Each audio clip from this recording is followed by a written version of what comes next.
How to do effective creative testing on Facebook. At the end of the day, creatives are absolutely everything for your business. If you don't have good creatives with good click-through rates and good retention, it's going to be very hard to profitably scale your business regardless of how good your product might be. So let me share the strategy that we use to source a bunch of content and then test it inside our Facebook and TikTok ad accounts. Now usually to source content, we work with micro-influencers that we find on the Instagram Explore page, and sometimes we also work with TikTok influencers as well. And basically, as long as they're consistently posting good quality video content, then we want to work with them on a consistent basis, and we pay them a monthly retainer to make X amount of video ads for us a month. And they don't actually post these videos on their feeds or their stories, they just share the files with us. Usually we give creators video ideas based off what's working well for our competitors. So if we see an ad doing well for a competitor, we'll send it to our creators just as a video example, and then we ask them to replicate something similar by using their own creativity. And something that we notice is that creators tend to execute on videos much better if they're sent a video example or reference of what they should be trying to do, rather than just sending them a text brief. There's also creators that we work with where we don't actually pay them a retainer. Instead, we just gift them products for free every single month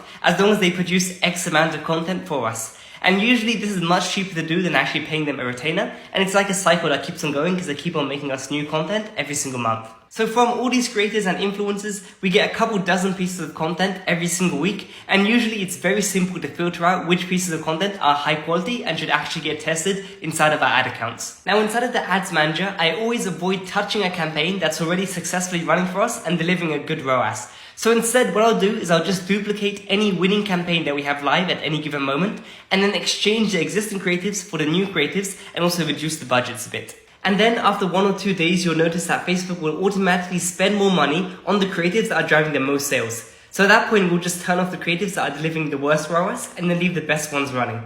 And in some cases, we'll also edit or create a few more variations of the new creative that we just tested that's proven to work. So we'll do things like change up the sound or use different subtitles or change the angle in the creative itself just to see if we can get it to convert a bit better. So let's just say we test the new creative and it's getting a free ROAS. But the original creative that we were scaling was getting a 3.5 ROAS. So in that case, the new creative isn't actually performing better than the old one, so we just leave them both on.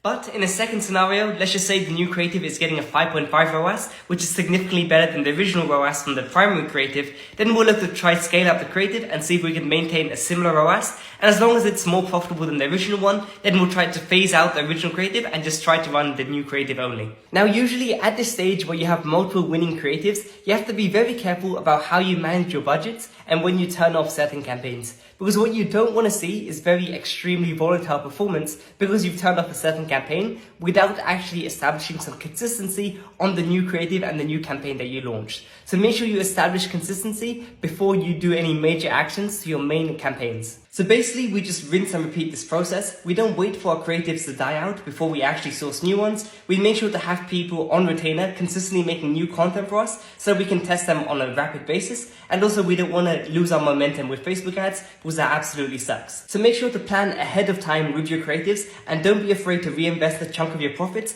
back into making more creatives because that's the only way you can really extend the runtime for your product.